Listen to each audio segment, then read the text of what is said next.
자, 이번에는 로그를 기록하는 기능을 추가를 할 겁니다. 기존에 있던 프로그램에 있는 기능을 그대로 구현을 하는 거고요. 자, 여기 보시면은 여기 오른쪽 편에 있는 이 부분을 추가를 하는 거예요. 이거를 우리가 설명을 해주고 알아서 구현을 해달라고 할 겁니다. 로그 기능을 추가하는 걸 이런 문장으로 표현을 했는데, 지금 구성되어 있는 GUI 요소를 하나의 섹션으로 묶은 다음에 오른쪽 편에 프로그램 동작 로그를 기록하는 기능의 GUI 요소를 추가를 해달라고 했습니다.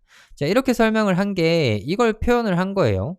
그동안 만들어져 있는 거는 여기 왼쪽 편에 한 켠에 묶어 놓고 그 오른쪽 편에 공간 할애를 많이 해야 되니까 오른쪽 편에 크게 만들어 달라는 걸 이런 식으로 설명을 한 겁니다. 그리고 돈을 벌거나 버튼을 클릭하는 등의 동작을 로그로 기록하도록 코드를 수정해 달라고 했습니다. 자, 이거를 복사를 해서 끄고 자, 또 시켜볼게요. 보시면 화면 사이즈가 확 커졌죠. 그리고 타임스탬프를 이렇게 만듭니다. 시간이랑 같이 내용을 추가를 해야 되니까 타임스탬프를 이렇게 만들고 GUI도 수정을 했어요. 자, 프레임을 따로 만들었죠. 왼쪽 오른쪽 프레임을 이렇게 만들었고 프레임의 가중치를 줬어요. 1:2로 해서 로그가 더 넓게 줬네요. 자, 이런 부분들은 AI가 판단을 해서 알아서 해주는 거니까 체크를 한번 해보시면 좋을 겁니다. GUI는 뭐 이런 식으로 수정이 되면 되고 이런 요소들로 로그 영역을 추가를 합니다. 자, 그리고 아래쪽에 이제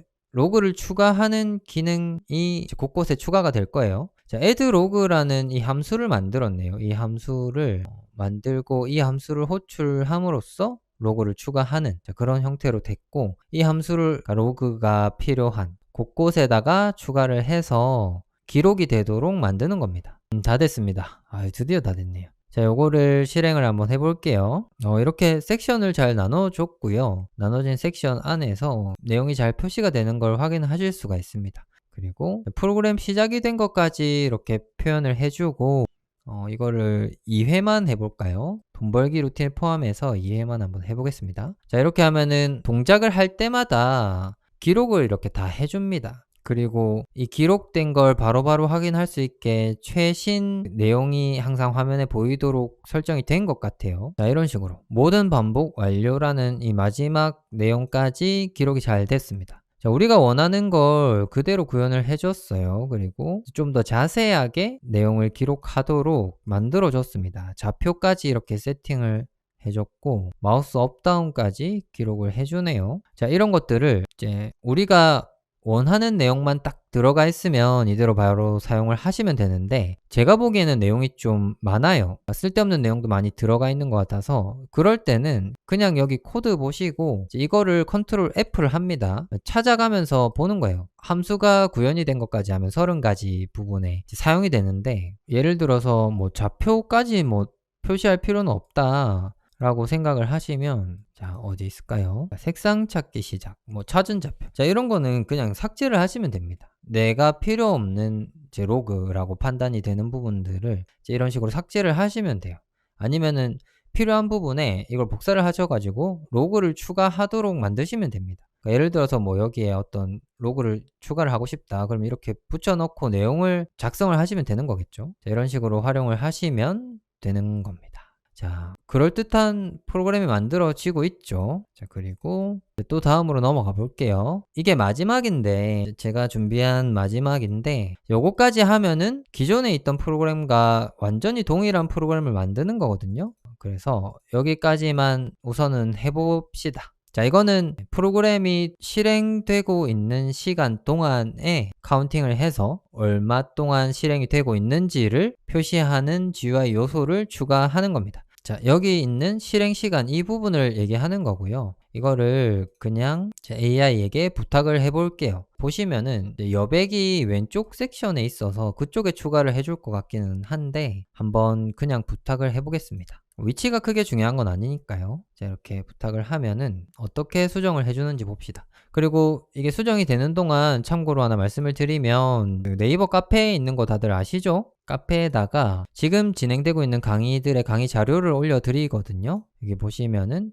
지난 강의에서 사용했던 프롬프트를 여기 다 올려드렸습니다. 올려드렸으니까 이런 것들은 참고를 하시면 좋을 것 같아요. 자, 이제 다 됐습니다. 다 된 거 확인해 볼게요. 억셉을 하고, 자, 타이머 관련 변수를 이렇게 만들었습니다. 만들었고, GUI 요소가 이렇게 추가가 됐어요. 보시면은 세팅 프레임이라고 하는 거 보면 왼쪽 부분에 추가가 된 것 같죠? 거기에 여백이 많았으니까. 자, 그리고 스타트 타이머라는 함수가 있고 스톱 타이머라는 함수가 있습니다. 자, 이 함수들이 어떻게 구현되어 있는지 한번 봅시다. 이거는 여기 보시면은 오른쪽에 마크가 떠 있어요. 수정된 부분에. 그래서 이거 참고해서 스크롤해서 가시면 됩니다. 타이머 시작하면 자, 이런 식으로 변수에다가 타임을 받아 오고요. 타이머용 스레드를 또 만들어서 시작을 합니다. 그리고 자, 업데이트 타이머라는 이 함수를 연결을 시키죠. 이 스레드와. 이 함수 안에서 10분 초가 계산이 되고 그 계산된 값을 이런 포맷으로 입력을 하는 거예요. 자, 이렇게 하면은 이제 10분 초로 계산을 하는 것까지 원래는 우리가 다 해야 되는 건데 알아서 해주는 거고, 이대로 억셉을 해서 실행을 해보겠습니다.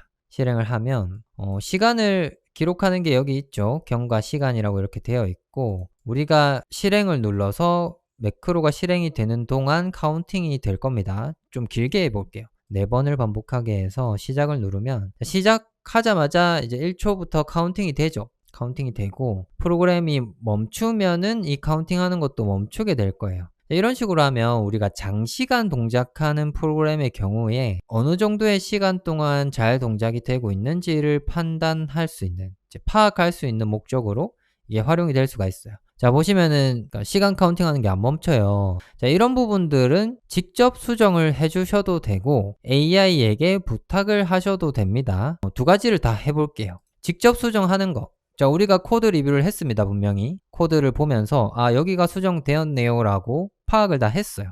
그러면 스톱 타이머, 이 함수를 호출해야 된다는 거 압니다. 그리고 이 함수가 이제 언제 호출이 되어야 되는지만 체크를 하면 끝이죠. 자, 이걸 이렇게 보면은 매크로 루프 중지, 스톱 매크로 버튼을 눌렀을 때 이게 호출이 돼요. 그리고 프로그램이 종료가 될 때도 호출이 됩니다. 한 군데가 빠졌죠. 어디가 빠졌을까요? 자, 여러분들이 생각을 해보셔야 됩니다. 이런 것들은. 자, 여기 메인 루프가 있는데 이 메인 루프의 동작이 모두 끝나는 지점에 추가를 해주시면 됩니다. 자, 보시면은 이 while문 바깥에다가 추가를 해주시면 되고요. 자, 이 라인이니까 여기서 하나를 더 들여쓰고 여기에다가 추가를 해주시면 되는 겁니다. 자, 이렇게 하면은 루틴이 종료되었을 때 이 시간 카운팅 하는 것도 종료가 될 거예요. 자, 이거는 1회만 해서 테스트를 해봅시다. 카운팅이 되다가 루틴이 종료가 되고 나면은 자, 시간 카운팅 멈췄죠? 지금 7초에서 끝이 났습니다. 자, 이렇게 우리가 원하는 대로 수정이 된 겁니다. 자, 이렇게 하시는 게 베스트입니다.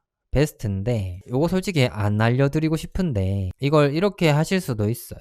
메인 루프가 끝날 때라고 해도 되고 종료될 때라고 표현을 하셔도 되고요. 그거는 이제 AI가 알아들을 수 있게만 표현을 해주시면 됩니다. 자, 이렇게 하시면 됩니다. 이 글이 작아서 안 보이실 수도 있는데 메인 루프가 끝날 때 타이머 기능을 멈추도록 수정해달라고 부탁을 하는 겁니다. 자, 이렇게 하면 간단한 거라서 우리가 수정을 해도 되지만 이렇게 해서 AI에게 부탁을 하면은 우리가 작성한 부분에다가 똑같이 작성을 해줄 겁니다. 이렇게 얘기했는데 다른 곳에 수정을 하지는 않겠죠. 네, 루틴상 이 부분밖에 없거든요. 그래서 똑같이 수정을 해줘야 되는데 지금 보시면은 좀 다른 곳에 추가가 됐어요. 어디에 추가가 됐는지 한번 봅시다.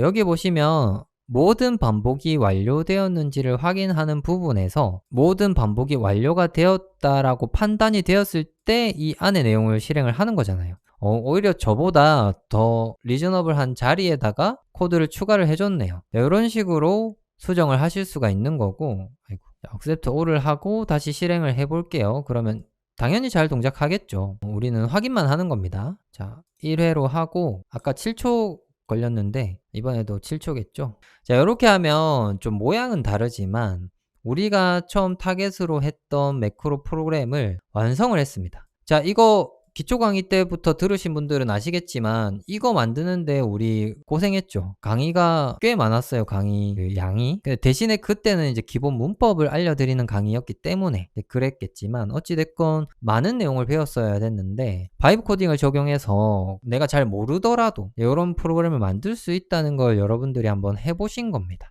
그리고 비교를 했을 때 GUI 모양 말고는 차이 나는 게 없죠. 그러니까 요런 거는 좀 여러분들에게 좋은 경험이 될 수 있다라고 생각을 합니다.